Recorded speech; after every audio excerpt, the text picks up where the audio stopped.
हर हिंदुस्तानी चमोली हादसे के बाद सुरंग में फंसे लोगों की सलामती की दुआ कर रहा है।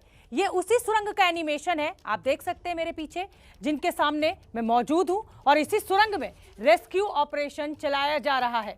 हर बीतता घंटा, हर बीतता पल चिंता को बढ़ाता जा रहा है, लेकिन जिंदगी की उम्मीद बनी हुई है सुरंग के भीतर 180 मीटर का फासला तय करना है। 120 मीटर का फासला तय हो चुका है। इंतजार है 1/3 से भी कम दूरी को तय करने का। लेकिन ऐसा क्या हो रहा है कि बिना रुके 24 घंटे लगातार रेस्क्यू मिशन के बावजूद वो फासला तय नहीं हो पा रहा। देखिए ऑपरेशन टनल की इनसाइड स्टोरी।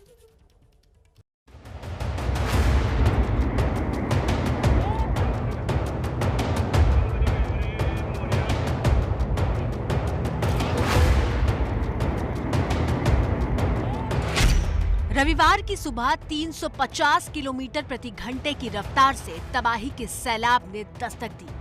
मंदिर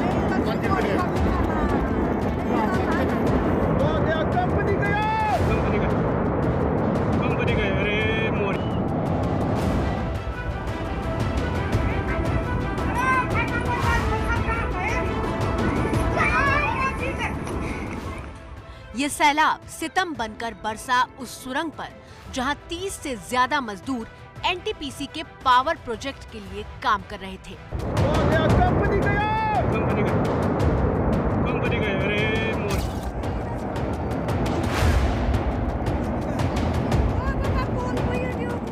ग्लेशियर टूटने के बाद नदी का उफान अपने साथ पत्थर और मलबा बहाकर ला रहा था और ये पानी पूरे फोर्स के साथ जब सुरंग के मुहाने पर पहुंचा तो सुरंग को हजारों टन मलबे से भर दिया।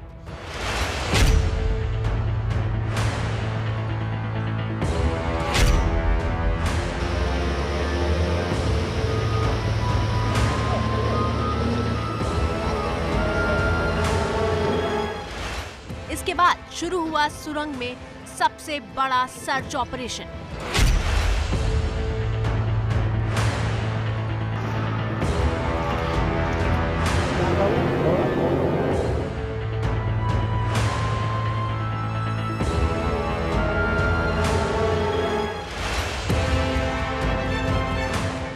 सेना के सैकड़ों जवान इस रेस्क्यू ऑपरेशन के लिए मौके पर मौजूद हैं। सेना के साथ साथ आईटीबीपी, एसडीआरएफ और एनडीआरएफ ऑपरेशन में जुटे हुए हैं।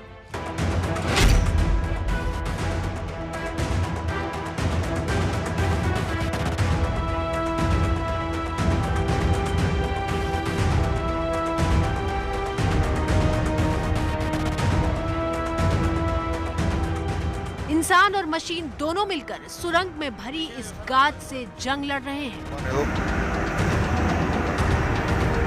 निकलते रहिए, आराम से खींचो खींचो, ऊपर खींचो।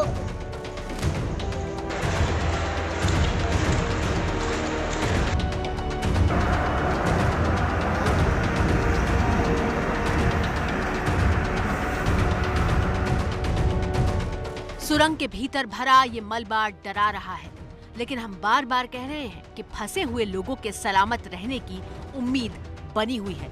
इस उम्मीद के पीछे एक ठोस वजह है। वजह यह है कि सुरंग में 180 मीटर के बाद एक मोड़ है और माना जा रहा है कि इस मोड़ पर मजदूर सुरक्षित होंगे।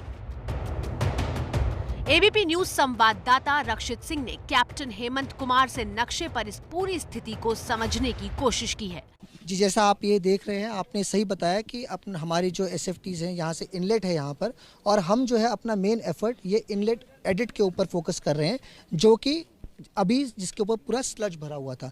अभी यहाँ पर हम तकरीबन जो है 110-115 मीटर से ऊपर चले गए हैं।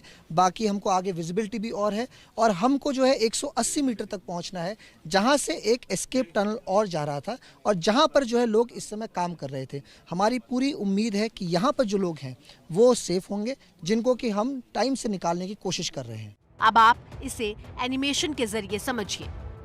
ये देखिए, यहाँ नदी बह रही है। नदी से सटी यहाँ पर वो सुरंग है जिसमें रेस्क्यू ऑपरेशन किया जा रहा है। एनटीपीसी की सुरंग का काम गाद को निकालना है। ये सुरंग 3 मीटर चौड़ी है, जिसमें बुलडोजर और जेसीबी से रेस्क्यू ऑपरेशन हो रहा है। सुरंग की लंबाई 240 मीटर है। रेस्क्यू टीम को 180 मीटर तक पहुंचना है। 48 घंटे के ऑपरेशन के बाद 120 मीटर तक मलबा निकाला जा चुका है। 60 मीटर का फासला और तय करना है, लेकिन 180 मीटर का ही फासला तय क्यों करना है, इसका जवाब है ये एस्केप टनल। 180 मीटर बाद इस सुरंग में यहाँ एक और सुरंग बनी हुई है। इस जगह पर 34 मजदूर काम कर रहे थे। माना जा रहा है कि जब अचानक सुरंग के भीतर पानी के साथ मलबा दाखिल हुआ होगा तो मजदूर इस एस्केप सुरंग में दाखिल हो गए होंगे और यहीं तक पहुंचने की पूरी जद्दोजहद है। तो इस सुरंग में 180 मीटर तक पहुंचने की पूरी जद्दोजहद क्यों की जा रही है? रेस्क्यू ऑपरेशन 1 मिनट के लिए भी रोका नहीं जा रहा, क्योंकि 34 जिंदगियों को बचाना है। एक उम्मीद बाकी है कि वो लोग वहां सुरक्षित होंगे, लेकिन ऑपरेशन मुश्किल क्यों होता जा रहा है वो आप समझिए।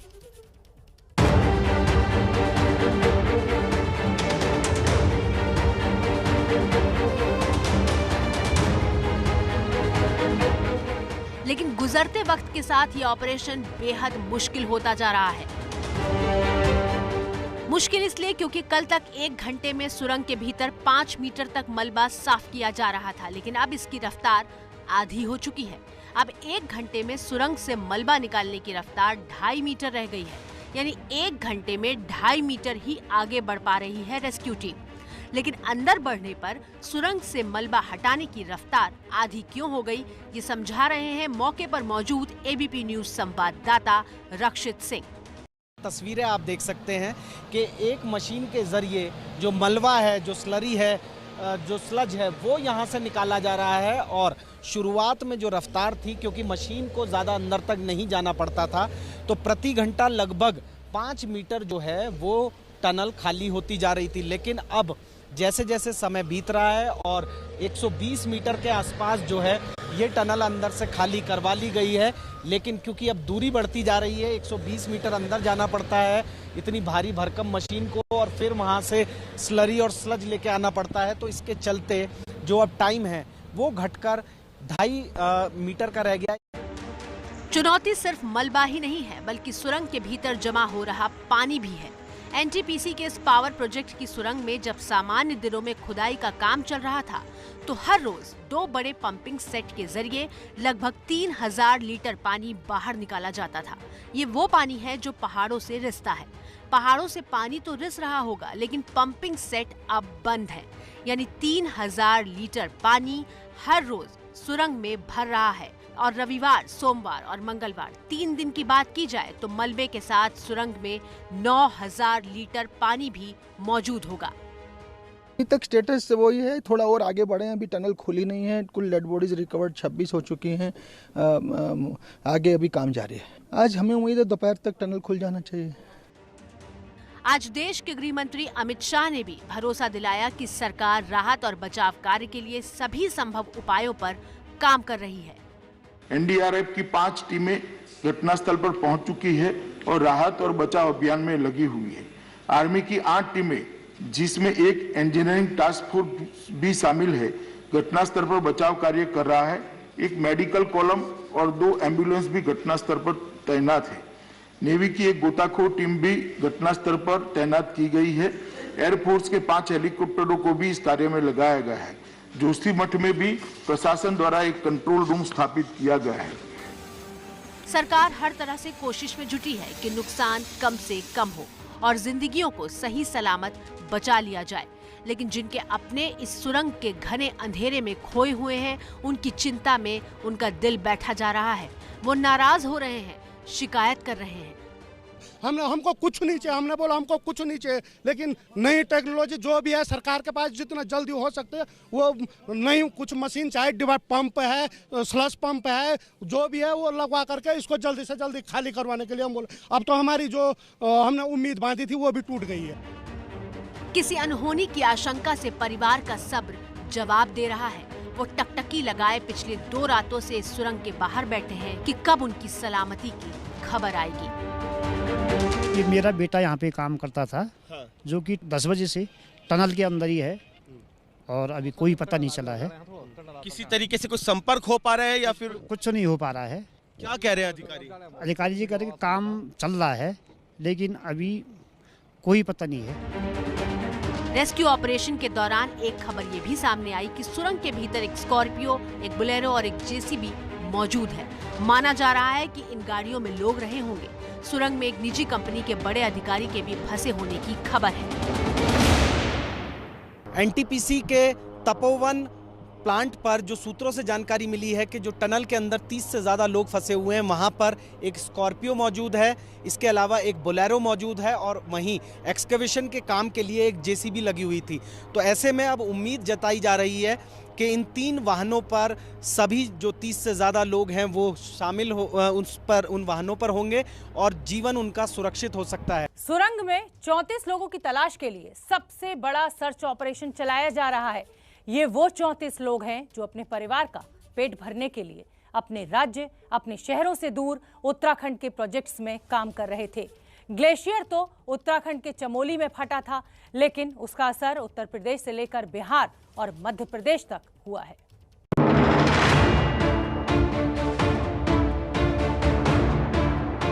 कोई पता नहीं सरकार से क्या मेरे साहब, हम तो ये सोचा हमारे बच्चे साहब सुरक्षित मिल जाए हमें।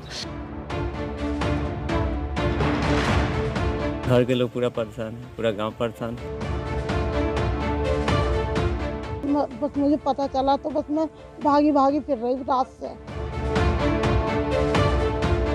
बात करते मैंने कॉल कट किया है। ये वो लोग हैं जो नहीं जानते कि उनके अपनों के साथ तबाही ने क्या किया। इनकी आंखों में बस इंतजार है, इनके दिल में बस एक दुआ कि वो सलामत रहें। यूपी से लेकर बिहार और एमपी तक सिर्फ दर्द के सैलाब की तस्वीरें सामने आ रही हैं, जिनके अपने जोशीमठ के हादसे में लापता हो गए हैं।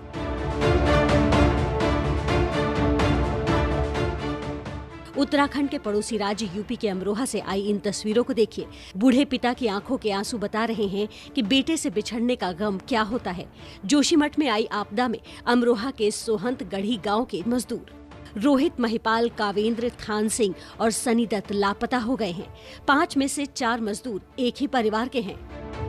बच्चों से लेकर बुजुर्ग तक पूरे परिवार का रो रो कर बुरा हाल है, लेकिन इन आंसुओं में उम्मीद है कि जल्द ही उनके अपने उन्हें मिल जाएंगे।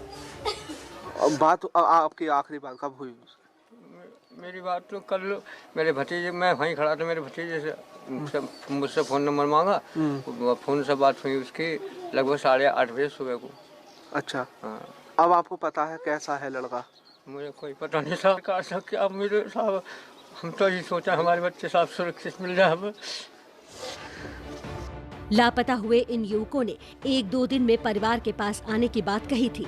और मतलब परसों नाइट में मैंने बात की थी अपने पापा से। उसके बाद जो अंकल बता रहे थे मेरे कि उन्होंने भी बात की थी कल 8 बजे, बट उसके बाद मुझे कोई संपर्क नहीं हो पाया हमारा। उन्होंने कहा था कि हम मतलब 1-2 दिन का काम है, उसके बाद हम आ लेंगे, बट उसके मतलब वो आज आने को बोल रहे थे, बट अभी तक आए नहीं है।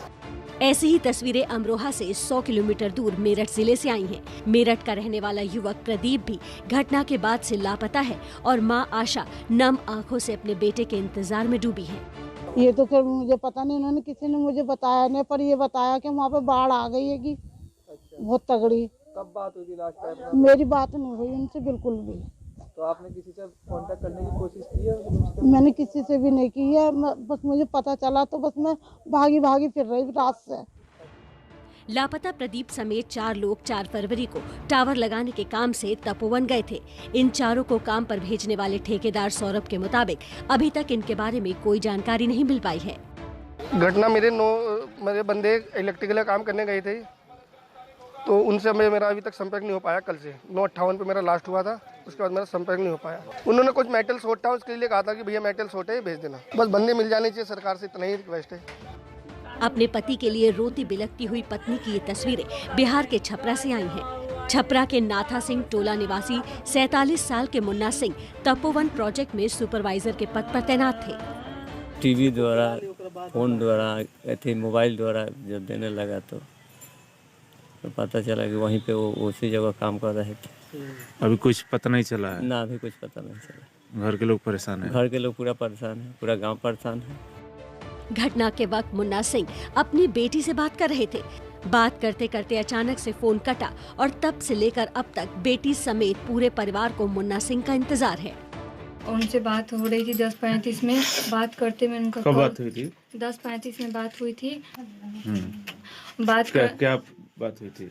बस यही समाचार पूछ रहे थे कि क्या हाल है बेटा, और वो बाबू के बारे में पूछे, बस यही। उसके बाद माँ से बात हुआ, उसके बाद नहीं बात हुई। बात करते में कॉल कट गया है।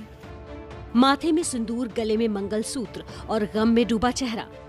ये तस्वीरें पटना के पालीगंज में अंकिता कुमारी की हैं। करीब 2 महीने पहले अंकिता की शादी इंजीनियर मनीष कुमार से हुई थी। मनीष उत्तराखंड में आई तबाही का शिकार बने और अब तक लापता हैं। वो पापा हमको सूचना दिए थे सुबह में कि मनीष जी का फ़ोन आया है, तो कि नहीं, रात को 8:30 में बात हुई थी। तो उसके बाद भैया के पास कॉल आया था कंपनी से, क्योंकि वही ग्लेशियर टूट गया है, तो ग्लेशियर टूट गया है तो किसी का लापता हो गया, किसी का कोई खबर नहीं है। 2 महीने पहले जिस घर में शहनाई बज रही थी, चारों तरफ खुशी का माहौल था, लेकिन सिर्फ एक फोन कॉल के बाद पूरे परिवार में मातम पसरा है। हम कल संडे था तो लग पे गए हुए थे यहीं लोकल मार्केट में। वहाँ फ़ोन हमको आया कि ग्लेशियर टूटने से वहाँ पे बाढ़ आ गया है। तो वहाँ पे फ़ोन इसको आया, वहाँ से रूम पार्टनर साथ में जो रहता था वो लड़का फ़ोन किया का जो ड्यूटी पे गए हुए हैं, और वो जब से बाढ़ आया तब से कोई फ़ोन नहीं लग रहा है और अता पता भी कुछ नहीं है। अभी तो कुछ पता नहीं। उसके पिताजी जो है ना, वो गए हैं, अभी गए हुए हैं, अभी दिल्ली में हुए हैं। अभी दिल्ली पहुँचे हैं और वहाँ से कोई सूचना नहीं है। वहाँ से अभी कोई सूचना नहीं मिली।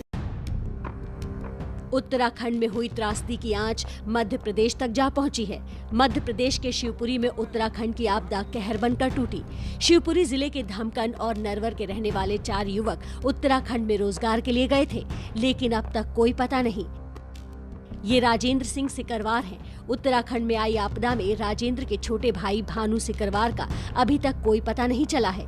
भानु परिवार में इकलौते कमाने वाले हैं। साइड से ही वो दूसरे वर्कर थे ना, दूसरी साइड पर उनका फोन आया था। फिर उसके बाद आपने क्या किया? हमारा मेरे से छोटा भाई वो गया साइड पे ही वहीं देखने। तो अभी जैसे आपने कोई यहाँ के शिवपुरी जिला प्रशासन को कोई सूचना वगैरह दी इसकी, या उन्होंने? थाने पे मैं देके आया था। थाने में सूचना कट गई थी। तो फिर उसके बाद उन्होंने आपकी कोई मदद वगैरह कुछ?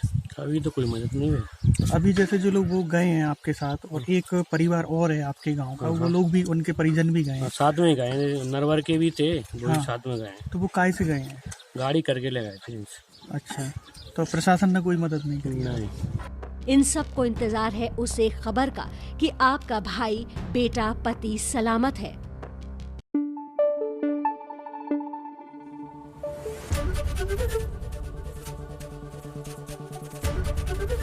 ABP न्यूज़ आपको रखे आगे।